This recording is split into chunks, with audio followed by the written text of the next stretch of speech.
Hey y'all, we're gonna get right into it. So for this design, you're gonna open up Cricut Design Space, and you're gonna open up the plus sign. You're gonna tap it, the green plus sign, and you're gonna hit text.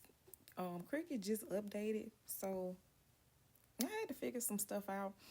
Y'all gonna see me do that on here. I had to figure some stuff out. I don't know why they changed it, but I chose to go with the letter A.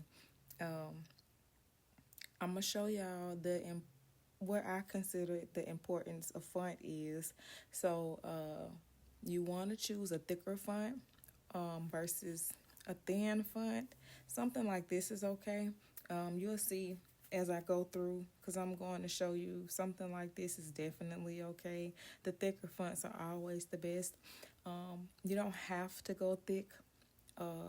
I'm going to actually duplicate this just to show you other styles, other fonts that are okay to use. It does not have to be this thick if you don't want it this thick. I've done it smaller. This is too thin, too thin. So this one is okay. This is really good. This is the thinnest I would go for if I were doing this design. The thickness on the actual letter, that the bold letter, it helps. It really makes it look worth looking at. Okay, this is just me looking at other designs. I'm actually going to fast forward this, y'all.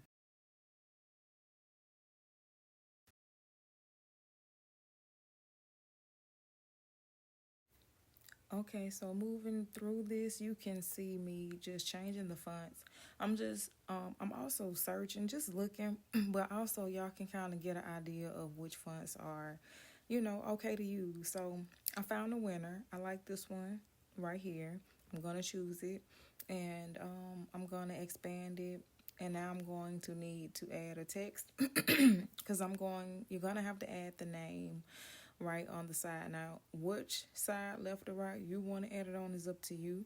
That choice is completely yours. There's no right or wrong way to do it. This is just the way I think looks good. I prefer it this way.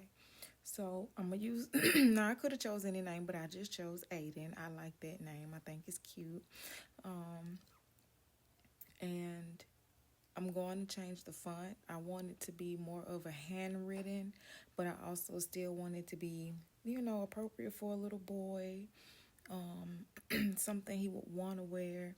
So, well, I'm thinking about my son when I make this, but Aiden is not his name. And this is where I started having a hard time, y'all, because Cricut just updated.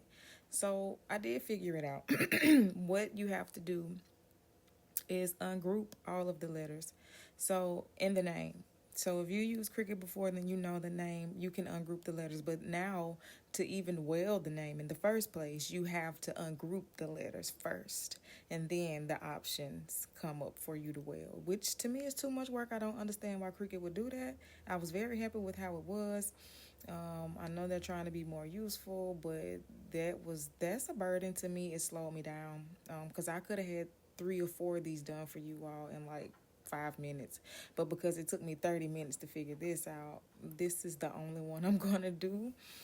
So after you do that, after you weld it, you want to hit the wand at the bottom, the wand image, and it'll give you the option to outline, and that's what you're going to do next. Outline it.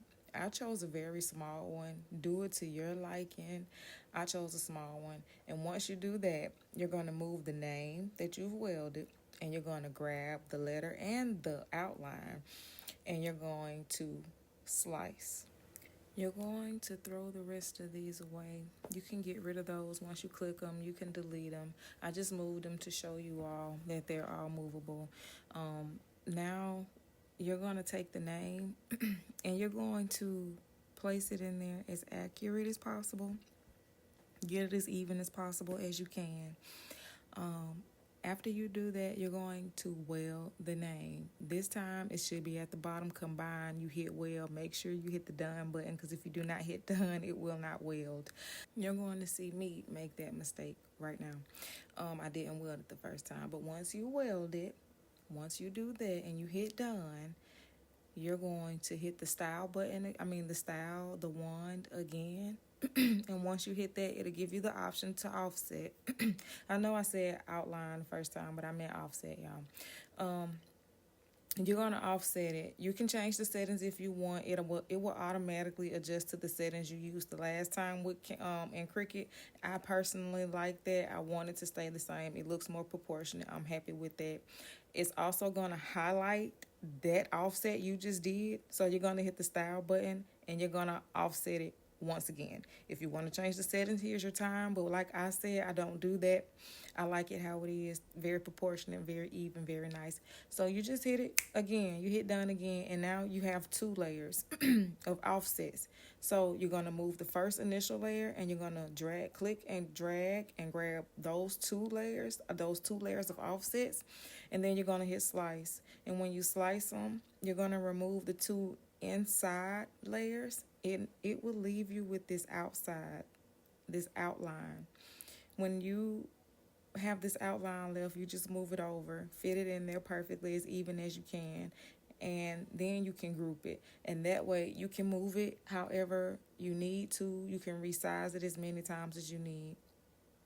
I hope this was helpful for y'all. If it was, please do not forget to comment, like, and subscribe. See y'all next time.